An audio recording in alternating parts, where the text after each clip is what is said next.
Hello बच्चों, स्वागत है आप सभी का आपके अपने चैनल प्रिपरेशन अड्डा एकेडमिक के अंदर। तो हम पढ़ रहे हैं इलेक्ट्रिक पोटेंशियल एंड कैपेसिटेंस। ये लेक्चर नंबर 6 है। इससे पहले 5 लेक्चर मैंने अपलोड किए हैं। बहुत ही सिंपल वे में मैंने एक्सप्लेन करने की कोशिश की है कॉन्सेप्टों को। आप एक बार ज़रूर उन लेक्चर्स को देखें और इन्जॉय कीजिएगा वीडियो को। एक सिंपल सी बात आपको बताना चाहूँगा, एक्चुअल में थ्योरी कंप्लीट करने के बाद जल्दी से हम न्यूमेरिकल्स देखेंगे, साथ में वेरी शॉर्ट और शॉर्ट क्वेश्चन देखेंगे, ताकि आपकी एक प्रॉपर तैयारी हो जाए। आप इस लेवल की तैयारी कर लें कि अगर आप नीट एग्जाम देने के लिए बैठे तो कम से कम आपका नीट एग्जाम अच्छे मार्क्स के साथ क्वालिफाई हो जाए फिजिक्स में।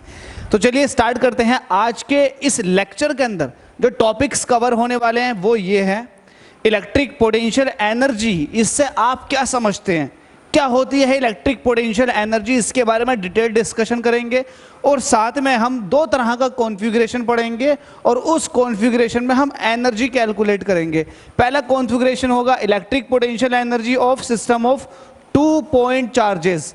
आपके पास 2 पॉइंट चार्जेस हैं, उनके वजह से कितनी एनर्जी पजेस हुई है, मतलब पोटेंशियल एनर्जी, उसको देखेंगे। और साथ में आप ये देखोगे कि अगर आपके पास 3 पॉइंट चार्जेस हैं तो उनकी वजह से कितनी पोटेंशियल एनर्जी पजेस होगी। तो आई होप आप इसको एंजॉय करेंगे। अगर आप लोगों में से किसी का डाउट रहता है, कुछ समझ में नहीं आए, तो भाई डिस्क्रिप्शन के अंदर टेलीग्राम लिंक है, फेसबुक पेज का लिंक है और आपको तो पता ही इंस्टा का लिंक दे रखा है। तो आप वहां जाके मुझे फॉलो कर लें और वहां जाकर के आप अपने डाउट्स मुझसे डायरेक्टली पूछ सकते हैं। आपको ही कहीं ना कहीं बेनिफिट होगा उस चीज़ का। तो चलिए स्टार्ट करते हैं। पूरा का पूरा एसएल्स के थ्रू कवर कर रहे हैं। हालांकि थ्योरी है यार, थ्योरी आप कहीं से भी कवर कर सकते हैं। आप एनसीईआरटी उठा लें, वहाँ से कवर कर सकते हैं। और भी बहुत सारी आपके पास बुक्स होंगी, लेकिन जो एसएल अरोड़ा है वो एक स्टैंडर्ड बुक, आप यहीं से पढ़ें, ये मैं रिकमेंडेशन करूँगा आप लोगों के लिए। तो चलिए स्टार्ट करते हैं पोटेंशियल एनर्जी के बारे में। देखिए पोटेंशियल एनर्जी क्या है, आप लोगों ने पढ़ रखा था पोटेंशियल डिफरेंस, आपने वो सब कुछ पढ़ रखा था। लेकिन अब आता है पोटेंशियल एनर्जी। तो गाइज एक बात आपको बता दूं, जब आप पोटेंशियल कैलकुलेट कर रहे थे तब आपने वहां कहीं ना कहीं पोटेंशियल एनर्जी निकाली थी। तो बस थोड़ा सा डिफरेंस है, उस डिफरेंस को पहचान लीजिएगा कि मैं ये कह रहा हूं कि अगर मेरे पास 2 चार्ज हैं और वो दोनों चार्ज इनफाइनाइट पर हैं, तो जाहिर सी बात है जब इनफाइनाइट पर हैं पहले से ही, तो मैंने कोई वर्क नहीं किया होगा। और आप ये भी कह सकते हैं कि अगर मैं इनफाइनाइट पर 2 चार्जेस है उनको फिर लेकर आने की कोशिश करूंगा तो भाई ऐसा पॉसिबल नहीं है, ये वाली बात। दूसरी बात ये है कि अगर मैं ये कहूं कि मुझे पोटेंशियल एनर्जी निकालनी है, तो आपको क्या करना होगा, पहले से कोई एक चार्ज रख देना होगा। आपने कोई एक चार्ज रख दिया। जब आपने एक चार्ज रखा तो आपको कोई एक्सटर्नल वर्क करने की रिक्वायरमेंट नहीं हुई। वो इसलिए नहीं हुई क्योंकि ऐसा कोई इलेक्ट्रिक फील्ड था ही नहीं जिसके अगेंस्ट आपने ये चार्ज रखा। ठीक है, तो पहला वाला जब चार्ज आप रखोगे तो आपको कोई वर्क नहीं करना पड़ा, क्योंकि कोई फोर्स था ही नहीं, कोई इलेक्ट्रोस्टैटिक फोर्स था ही नहीं। और आपको एक बात बता दूं, इलेक्ट्रोस्टैटिक फोर्स जो होते हैं ये कंजर्वेटिव फोर्स होते हैं। ठीक है, ये वाली बात ध्यान रखिएगा। तो जब मैं पहला चार्ज रख दूंगा तो मुझे कोई वर्क नहीं करना पड़ेगा। लेकिन जब मैं दूसरा चार्ज लेकर आऊंगा इसके नियर बाई पोजिशन पर, तब मुझे इसके इलेक्ट्रोस्टैटिक फोर्स के अगेंस्ट उसको लाना होगा। और जब मैं उसको लेकर आऊंगा, ऐसा करवाऊंगा, तब मुझे कुछ एक्सटर्नल वर्क करना पड़ेगा। और वो एक्सटर्नल वर्क इस कॉन्फ़िगरेशन में as a potential energy stored हो जाएगा। तो इसका मतलब पोटेंशियल एनर्जी जब भी आप कैलकुलेट करते हो कॉन्फ़िगरेशन में, तो आप ये देखते हो कि आपने कितना वर्क किया है। ये वाली बात आपको अच्छे समझ में आ जानी चाहिए। अब लेट अस सपोज कि मैं एक तीसरा चार्ज लेकर आ रहा हूँ। तो तीसरा चार्ज जहाँ पर लेकर आऊँगा वहाँ पर मुझे इन दोनों की वजह से पोटेंशियल देखना होगा कि इन दोनों की वजह से कितना पोटेंशियल है। जाहिर सी बात है आप जो थर्ड चार्ज लेकर आओगे वो इन दोनों के इलेक्ट्रिक फील्ड के अगेंस्ट लेकर आओगे। तो आप ये देखोगे कि मैं जहाँ पर थर्ड चार्ज लेकर आ रहा हूँ वहाँ पर इन दोनों की वजह से कितना पोटेंशियल क्रिएट हो रहा है। क्योंकि जब भी आप चार्ज को लेकर आते हो इनफाइनाइट से इलेक्ट्रिक फील्ड के किसी एक पॉइंट पर, तो उस पॉइंट का आपको पोटेंशियल पता होना चाहिए, तभी आप वर्क निकालते हो। क्योंकि वर्क की डेफिनेशन देखो आपको मैंने सिखा रखी थी। क्या सिखा रखी थी? Potential into charge. क्या नहीं था ये? अगर इलेक्ट्रिक फील्ड के अंदर ही 2 पॉइंटों तक जाते हो तो पोटेंशियल की जगह पोटेंशियल डिफरेंस यूज करते हो, लेकिन मतलब तो वही है ना दोनों बातों का। तो जब भी आपको वर्क निकालना हो तो आपको जिस पॉइंट का पोटेंशियल पता हो उस पॉइंट पर आप क्यू चार्ज को ले आओ और उन दोनों का मल्टीप्लिकेशन कर दो। V क्रॉस Q या V into Q, multiplication just, तो वो कहलाता है वर्क। सीधी सी बात है, अगर आपको किसी पॉइंट पर आपको किसी दूसरे चार्ज को लेकर आ रहे हो, एक चार्ज पहले से ही मौजूद था, उसके फील्ड में किसी एक पॉइंट तक किसी दूसरे चार्ज को लेकर आ रहे हो, तो पहले आप इसकी वजह से यहाँ पर पोटेंशियल देखो कि पोटेंशियल कितना, पोटेंशियल आपको पता है, जो चार्ज लेकर आ रहे हो उस चार्ज से इस पोटेंशियल की मल्टीप्लाई कर दो, उतना वर्क करना पड़ेगा। तो अल्टीमेटली अगर मैं ये कहूँ कि पोटेंशियल एनर्जी की डेफिनेशन क्या हो, क्या है पोटेंशियल एनर्जी, तो आप दिमाग लगाओ थोड़ा। आप चार्ज लेकर आए, आपने चार्ज को अरेंज किया, अरेंज करने में जो आपने वर्क किया वही तो पोटेंशियल एनर्जी है। बस सिंपल सा आपको यही लिखना है इस डेफिनेशन में। डेफिनेशन क्या है आपके पास, इलेक्ट्रिक पोटेंशियल एनर्जी। तो इसको किस तरह से डिफाइन करेंगे, लिख लेते हैं। पहला topic electric potential, electric potential energy. थोड़ा दिमाग लगा के भी कर सकते हैं, कुछ नहीं है इसके अंदर। क्या है, इलेक्ट्रिक, सिंपल सा जो मैंने आपको समझाया वही लिखूंगा। हो सकता है मेरी लैंग्वेज बुक से अलग हो जाए, नो डाउट, लेकिन आप समझ चुके हो। Electric potential energy of system of point charges may be defined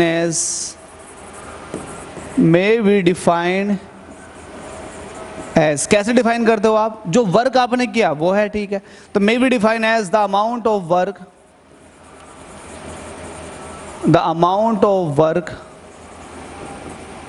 in assembling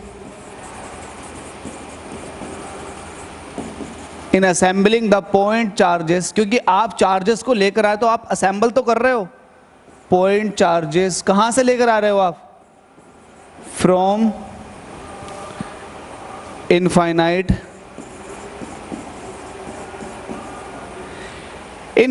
से लेकर आ रहे हो। और कहां लेकर आ रहे हो आपको पता, कहां लेकर आ रहे हो आप, किसी दूसरे पॉइंट चार्ज के फील्ड में लेकर आओगे। तो इतनी लंबी छोटी बात मत लिखो, बस यही आपका ये पॉइंट कवर हो जाएगा।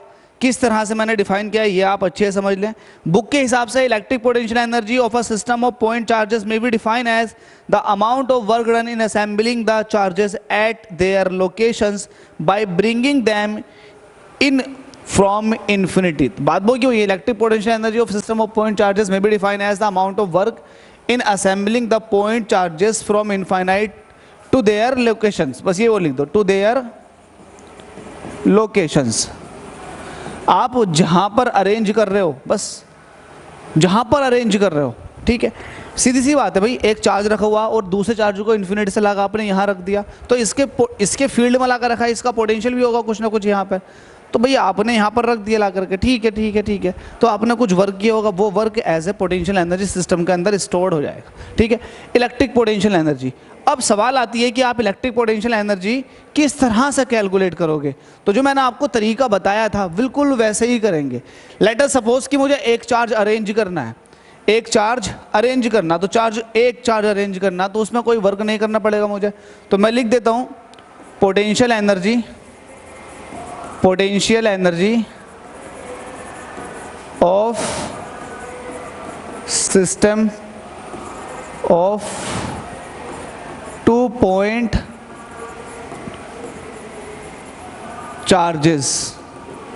मेरे पास 2 पॉइंट चार्ज हैं, उनकी वजह से निकालूंगा। तो आप जरा सोचो, थोड़ा दिमाग लगाओ कि अगर मेरे पास कोई एक चार्ज है, तो मैंने उस एक चार्ज को लेट अस सपोज कि यहां लाकर रख दिया, ये मैंने रख दिया एक चार्ज, इसका नाम रख दिया मैंने Q1। अब क्या Q1 को मैंने किसी दूसरे के फील्ड में लाकर रखा है? जवाब है नहीं, अभी तक कोई फील्ड है ही नहीं, बस ये Q1 है, ठीक है। तो मैंने इसको लाकर रखा, तो मुझे इसको लेकर आने में फिलहाल तो मुझे कोई वर्क नहीं करना पड़ा। तो जरा ध्यान लगाओ, Q1 को किसी दूसरे चार्ज के अगेंस्ट लेकर आया हूं क्या? नहीं लेकर आया। क्या इसके चारों तरफ कोई पोटेंशियल है? नहीं है। इसका खुद का तो होगा, इसके खुद के की बात नहीं कर रहा मैं, ये कह रहा हूं किसी दूसरे के पोटेंशियल में लेकर आया हूं। जवाब है नहीं।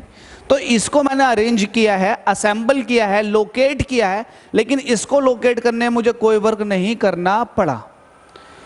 As Q1 is alone, so there will be no work is done in assembling Q1. Q1 को असेंबल करने में मुझे कोई वर्क नहीं करना पड़ा, तो मैं लिख सकता हूं W1 is equal to 0 joule. ठीक है, लेकिन अब कहानी, अब सिनेरियो कुछ और होगा। अब मैं क्या कर रहा हूं कि मैं इसके पोटेंशियल के अंदर, इसके चारों तरफ इसका अपना पोटेंशियल होगा। तो लेट अस सपोज कि मैं इस पॉइंट पर किसी दूसरे चार्ज को इन्फिनिटी से लेकर आ रहा हूं, इन्फिनिटी से लेकर आया हूं और मैंने यहां लाकर रख दिया। ठीक है, इन्फिनिटी से। अब इसका अपना पोटेंशियल है भाई यहां पर। लेट अस सपोज कि इसका अपना पोटेंशियल यहां पर V1 है। क्या नहीं होगा क्या पोटेंशियल? बिल्कुल होगा। लेट अस सपोज कि ये डिस्टेंस जो है वो R, मैं यहां पर लेकर आऊंगा दूसरे चार्ज को, Q2 को लेकर आया हूं, तो ये 1 से लेकर 2 तक की डिस्टेंस हो गई, तो R12 कह दो इसे। R12 आपने कह दिया, तो यहां से यहां तक की डिस्टेंस R12 है। तो यहां पर V1 की अगर आप वैल्यू निकालोगे तो इसकी वजह से यहां पर पोटेंशियल 1/4 पाई एप्सिलॉन नॉट, इसका चार्ज और यहां से यहां तक की डिस्टेंस, ये तो आप देखते हो चार्ज अपॉन डिस्टेंस। तो यहां पर पोटेंशियल, इसका पोटेंशियल देखो, इसका पोटेंशियल यहां पर कितना V1। अब V1 पोटेंशियल पर मैंने चार्ज Q2 को लाकर रख दिया। तो आपको पता है जब भी आप वर्क डन निकालते हो तो आपको उस पॉइंट का पोटेंशियल पता होना चाहिए, और उस पॉइंट के पोटेंशियल से आपको चार्ज से मल्टीप्लाई कर देना, वर्क निकल जाएगा। तो अब आप ये लिखोगे वर्क डन इन लोकेटिंग, देखो लोकेट तो कर रहे हो आप, इन लोकेटिंग या फिर असेंबलिंग, असेंबलिंग भी लिख दोगे तो बहुत शानदार वर्ड है असेंबलिंग। इन असेंबलिंग चार्ज, कौन से चार्ज को असेंबल कर रहे हो आप? Q2 को। Q2 चार्ज को असेंबल कर रहे हो तो आपको वर्क करना पड़ेगा। ठीक है, वो वर्क आप लेट अस सपोज कि आपने W2 कह दिया। अब W2 क्या होगा? यहाँ का पोटेंशियल दैट इज V1, और जिस चार्ज को आप लेकर आ रहे हो उस चार्ज से मल्टीप्लाई। भाई मुझे तो नहीं लगता कि मैं बहुत टफ लैंग्वेज में बता रहा हूँ या कोई रॉकेट साइंस ऐसा कुछ है क्या? नहीं है ना, बिल्कुल सीधी सीधी लैंग्वेज बता रहा हूँ। W2 आपने निकाल दिया, W2 अभी कहाँ निकला मेरे लाल? V1 की वैल्यू पुट करो, 1/4 पाई एप्सिलॉन नॉट, क्या है भाई? Q1 अपॉन R12, और यहां आपने मल्टीप्लाई कर रही है किससे? चार्ज से। चार्ज कौन सा आपके पास? Q2। तो ये जो वर्क आपने किया है, ये जो वर्क आपने किया है, ये जो वर्क आपने किया है, ये वर्क इस पूरे सिस्टम के अंदर as a potential energy stored होगा या नहीं होगा? बिल्कुल होगा। तो ये भी आपके पास दूसरा वर्क आ गया, इसे जूल में लिख दो। तो मैं टोटल वर्क देख लेता हूं, टोटल वर्क कितना किया? Total work in assembling charge Q1 and Q2। Q1 Q2 दोनों को आप इन्फिनिटी से लेकर आए थे। पहले Q1 को लेकर आए तो कोई आपके पास पोटेंशियल था ही नहीं जहां पर आप लेकर आए थे, तो आपने कोई वर्क नहीं किया था। लेकिन Q2 को आपने Q1 के अंदर लेकर आए थे तो वही आपको वर्क करना पड़ा था। टोटल वर्क कितना हो जाएगा? वो W हो जाएगा। अब ये टोटल वर्क जो है as a potential energy system के अंदर स्टोर हो जाएगा, और ये किसके बराबर होगा? W1 प्लस W2 के। बाय द वे W1 और W2 की वैल्यूज आपके पास हैं, जरा बताओ W1 की वैल्यू कितनी है? W1 की वैल्यू तो 0 थी। W2 की वैल्यू आपने बाद में निकाली है, 1/4 pi epsilon not, Q1 upon R12 और ये Q2, यही तो है। टोटल जोड़ का लिख दो, कितना हो जाएगा? 1/4 pi epsilon not Q1 Q2 upon R12। तो यही आपके पास पोटेंशियल एनर्जी है 2 पॉइंट चार्जेस के सिस्टम के अंदर। जो आपके पास डेरिवेशन था, इट मींस थर्ड पॉइंट था, और second point electric potential energy of system of 2 point charges. तो ये आपने पढ़ भी लिया। क्या आपको पढ़ते हुए कुछ टफ लगा? क्या आपको पढ़ते हुए कुछ अनजान सा फील हुआ? कुछ नहीं, और होने भी नहीं दूंगा, ये बात गारंटी है मेरी। अगर सही करके आपने दिमाग खोल कर लेक्चर को सुन लिया तो भाई 100% आपको एक बार में याद हो जाएगा। तो पोटेंशियल एनर्जी की definition, potential energy of system of 2 point charges, ये भी आपने कर लिया। अब इसी को ही मैं इलैबोरेट कर देता हूँ, ठीक है। ये तो आपके पास दो सिस्टम, अगर आपके पास 2 पॉइंट चार्जेस हैं, देखो अब आपको ऐसा करना, 2 पॉइंट चार्जेस हैं और दोनों पॉइंट चार्जेस जो हैं वो Q1 और Q2 हैं, इन दोनों के बीच की डिस्टेंस R है, तो इनकी पोटेंशियल एनर्जी को आप डायरेक्ट लिख सकते हैं 1/4 पाई एप्सिलॉन नॉट, इन दोनों चार्ज की मल्टीप्लिकेशन और इन दोनों के बीच का गैप, बस खत्म, ठीक है, बस इतना है। अब देखिएगा, अब अगला टॉपिक ले लेते हैं। अगला टॉपिक है आपके पास इसमें कि अगर आपके पास 3 पॉइंट चार्जेस हैं, तो मैं लिख रहा हूं पोटेंशियल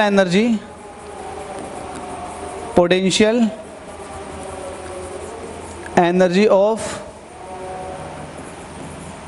सिस्टम ऑफ 3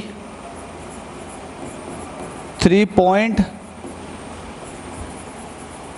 चार्जेस। आपके पास अब 3 पॉइंट चार्जेस हैं, जब 3 पॉइंट चार्ज हैं तो बताओ उनकी वजह से कितनी पोटेंशियल एनर्जी क्रिएट होगी। तो आप पहला 2 वाली देख लो, आपके पास ये Q1 था, आपने यहाँ पर लाकर Q2 को रख दिया, ठीक है, भले ही आप इसे कहाँ से लेकर आए थे, इन्फिनिटी से लेकर आए थे, ठीक है, यहाँ से यहाँ तक आपको पता था, आपने स्पेस ले रखा था R12।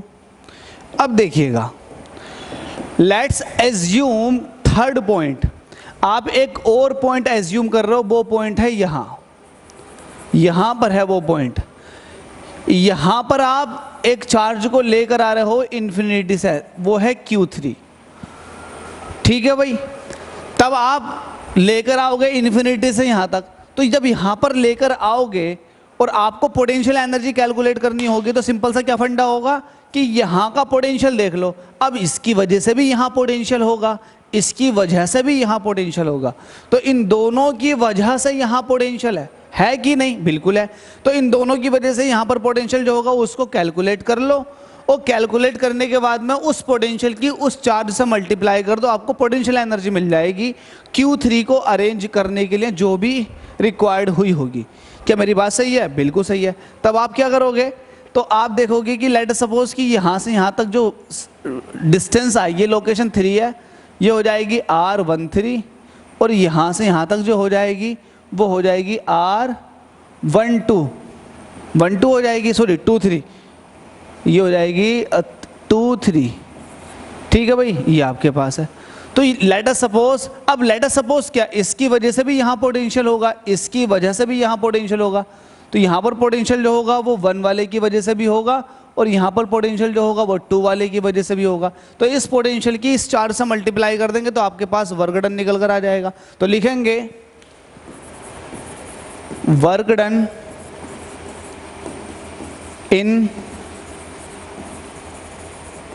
assembling the charge Q3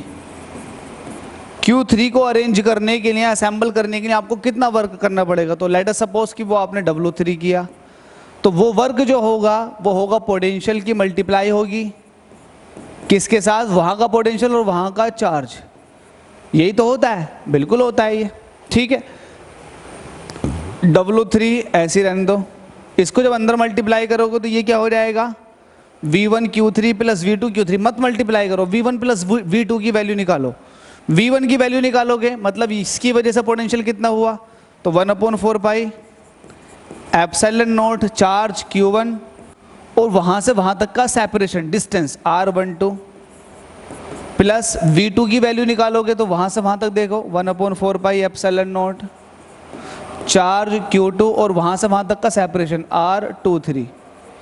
इसमें मल्टीप्लाई किसकी होनी है, Q3 की। बस इसको सॉल्व कर लो, सॉल्व करेंगे तो क्या निकल कर आ जाएगा, W3 is equal to 1/4 pi epsilon naught, दोनों का अंदर कॉमन है, इस कॉमन पार्ट को मैं अलग लिख दूँ, 1/4 पाई एप्सिलॉन नॉट कॉमन था, इसे अलग लिख दिया। अब अंदर मल्टीप्लाई होगी Q3 की, तो ये Q1 पहले से ही था, Q3 की मल्टीप्लाई हो गई, R12 ऐसे रहा, प्लस Q3 की इसके साथ मल्टीप्लाई होगी, Q3 Q2 अपॉन R23, सही है। ये आपने वर्क किया, ये आपने वर्क किया है सिर्फ Q3 को अरेंज करने के लिए, सिर्फ Q3 को अरेंज करने के लिए वर्क किया, ये टोटल वर्क नहीं है, ये सिर्फ Q3 को अरेंज करने के लिए आपने वर्क किया। तो अब आप क्या करोगे, टोटल वर्क निकालोगे पूरे सिस्टम का, तो आपको पता है total work done in assembling Q1 Q2 and Q3। बताओ टोटल वर्क कितना होगा?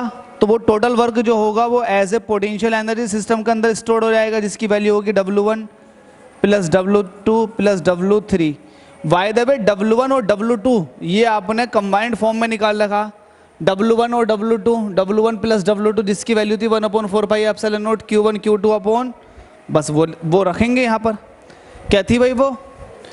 ये U जो हो जाएगा पोटेंशियल एनर्जी, ये हो जाएगा 1/4 pi epsilon not Q1 Q2 upon R12। ये हो गया आपके पास W1 प्लस W2। W3 की वैल्यू जो निकल कर आई है वो ये निकल कर आई है, ऐसे लिखेंगे 1/4 पाई एप्सिलॉन नॉट बाहर है तो इसे बाहर रहने देंगे, 1/4 पाई एप्सिलॉन नॉट ये बाहर है तो बाहर रहने देंगे। अंदर जो है उसको लिख देंगे एज इट इज जैसा दे रखा है। कैसे दे रखा आपको? Q1 Q3 upon R12, Q1 Q3 upon R12। R12 क्यों होना चाहिए भाई? R13 होना चाहिए, इसकी वजह से पोटेंशियल। ओ हो देखो मिस्टेक है, 1 से लेकर 3 तक ये 13 होना चाहिए, वही तो कहूँ, ये 2 नहीं है, ये 13 है, बस इतना ध्यान रख लें। ठीक है, 13 सही करके बना देता हूँ, ये 13 है। 3 और कहीं तो लिखा हुआ नहीं है? हाँ लिखा हुआ है यहाँ। खैर सिली मिस्टेक्स हो जाती हैं, कोई दिक्कत नहीं है। तो आपने लिख दिया R13 प्लस दूसरा क्या था आपके पास? Q2 Q3 अपॉन R23, यही तो था, देख लें आप 2 से 3 की तरफ को 2 3। ये टोटल आपने वर्क लिख दिया। ये टोटल वर्क जो है वो 3 पॉइंट चार्जेस जो आपने ट्राइंगल की फॉर्म में रखे हैं उनके अंदर टोटल पोटेंशियल एनर्जी का नाम है। इसको सही करके लिखेंगे तो सब में से 1/4 पाई एप्सिलॉन नॉट ये कॉमन ले लो, अंदर क्या बचेगा? Q1 Q2 upon R12 plus Q2 Q3 upon R23 plus Q1 Q3 upon R13। ये पोटेंशियल एनर्जी निकल कर आ गई। ठीक है, सिंपल सा केस है, बिल्कुल सिंपल है, बिल्कुल सिंपल है। देखिएगा अगर आपके पास देखो 3 पॉइंट चार्ज हैं, 3 पॉइंट चार्ज रखे हुए हैं, अब आप सिस्टम की डायरेक्ट कैसे निकालेंगे? डायरेक्ट डेरिवेशन तो नहीं करेंगे। आप ये देखेंगे कि इन दोनों के बीच में पोटेंशियल एनर्जी कितनी होगी, तो K Q1 Q3 upon R13 plus K Q1 Q2 upon R12 plus K Q2 Q3 upon R23। ये टोटल पोटेंशियल एनर्जी निकल कर आ चुकी है। अगर मैं आपसे ये कहूँ एक स्पेशल केस में नोट कि अब आपके पास जो है वो ये है केस कि आपके पास 4 चार्ज लगे हुए हैं, ये Q1 है, ये Q2 है, ये Q3 है और ये Q4 है। यहाँ से यहाँ तक की डिस्टेंस R12 है, यहाँ से यहाँ तक की R23 है, यहाँ से यहाँ तक की R34 है, यहाँ से यहाँ तक की R41 है। ठीक है, तो ये लेने के साथ साथ आपको कुछ और भी लेना होगा, वो ये लेना होगा, देखो आपने इन दोनों की पोटेंशियल एनर्जी निकाल दी, इन दोनों की पोटेंशियल एनर्जी निकाल दी, इन दोनों की पोटेंशियल एनर्जी निकाल दी, इन दोनों की। अब भाई इन दोनों की भी तो निकालोगे, इन दोनों की भी तो निकालोगे, तो इसको आपने कहा R42, इसको आपने कहा R13। तो टोटल पोटेंशियल एनर्जी कैसे हो जाएगी इसकी? Total potential energy 1/4 pi epsilon not को तो आपने कॉमन ले लिया, लिखो Q1 Q2 upon R12 plus Q2 Q3 upon R23 plus Q3 Q4 upon R34 plus Q4 Q1 upon R14। बस खत्म, ये है। समझ में आ गया आपको? टोटल पोटेंशियल एनर्जी आपने इस तरह से कैलकुलेट कर लेनी है, कुछ टफ नहीं है, इजी है। तो आई होप आपको समझ में आ गया होगा अब आपको किस तरह से कैलकुलेट करना है। बस इसी तरीके से कॉन्सेप्ट को समझ लो और डायरेक्ट न्यूमेरिकल आएगा तो आपको फॉर्मूला याद करने की ज़रूरत नहीं है। इसका फॉर्मूला कुछ याद किया है कि मैंने? नहीं, डायरेक्ट बनाया है आप लोगों के सामने। तो बस आप ऐसे ही अपने फंडे को क्लियर कर लो। अगर आपके फंडे क्लियर होंगे तो भाई इस तरह के क्वेश्चन या फिर इस तरह के डेरिवेशन या फिर इस तरह के ऊपर जो क्वेश्चन न्यूमेरिकल बेस्ड है तो वो आपको करने में कोई प्रॉब्लम नहीं आएगी। इसी थ्योरी को इतना अच्छे से समझ लो कि इसके न्यूमेरिकल आप उड़ा दो, क्योंकि इसके न्यूमेरिकल दिए हुए हैं, एग्जाम्पल्स भी हैं, प्रॉब्लम्स फॉर प्रैक्टिस में भी दे रखे, तो एक भी क्वेश्चन नहीं बचना चाहिए। आई होप आप लोगों ने ये अच्छे से क्लियर कर लिया होगा। अगर किसी के भी क्लियर नहीं हुआ है तो भाई डिस्क्रिप्शन के अंदर मैंने कमेंट, या तो कमेंट कर दें, या डिस्क्रिप्शन के अंदर मैंने इंस्टाग्राम का लिंक दे रखा, फेसबुक का भी दे रखा, साथ में इंस्टाग्राम का भी दे रखा, टेलीग्राम का भी दे रखा। तो आप कहीं पर भी जाकर फॉलो कर लें और मैसेज करें, बात करने की कोशिश करें। आपका रियल डाउट है तो भाई बात करके रिजॉल्व करें। आप बात करें, मुझसे बात करें, या फिर जो भी आपको बेहतर लगे आप वहाँ जाकर डिस्कस करें, लेकिन चीज़ों को अच्छे से पढ़ लें। मेरे थ्रू अगर आप पढ़ेंगे तो आपको एक तो content free of cost full मिल जाएगा, दूसरा आपकी तैयारी और बेस बहुत शानदार हो जाएगा। Thank you so much. इसी तरह से सपोर्ट करते रहिएगा। आपका एक सपोर्ट भाई बहुत ज़्यादा मोटिवेट करके आता। Thank you so much once again.